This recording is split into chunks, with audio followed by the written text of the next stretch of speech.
One Bryant Park, 4 Times Square, One World Trade Center, iconic pieces of the New York skyline, all owned or managed by the Durst organization. Across the nation, Durst is now synonymous with an alleged murderer, but in New York City, the name evokes a multi-generational success story.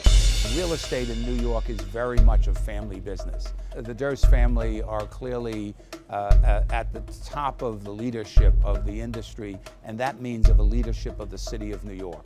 Joseph Durst, an immigrant from Eastern Europe, started the family business in 1915.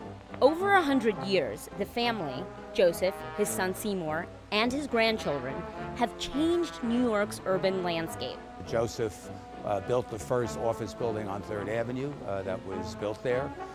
Seymour Durst really wrote the book on how to assemble property, and as a result of that, the Durst family now owns properties throughout the city of New York.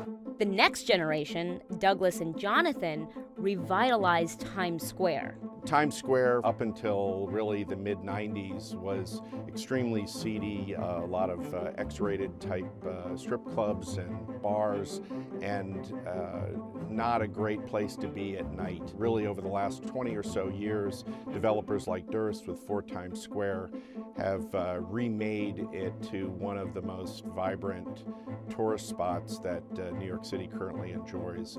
Today, the Durst organization owns or manages 13 million square feet of office space in Manhattan and another 2 million square feet of luxury residences. In total, the family has built a fortune of $4.4 billion, according to Forbes. And in doing so, were very careful to distance themselves from Robert Durst, who has become the dynasty's pariah. The multiple murder suspect has funded his defense through payouts from his $43 million trust fund, set up by his father Seymour in May 1962.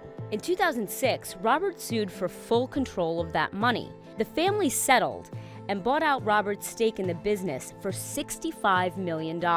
Despite breaking ties with his family, Robert has kept up the real estate game. He sold 2 buildings in Brooklyn in 2014 for a reported $21 million, probably enough to fund his legal fees for years to come. Christina Alessi, CNN Money, New York.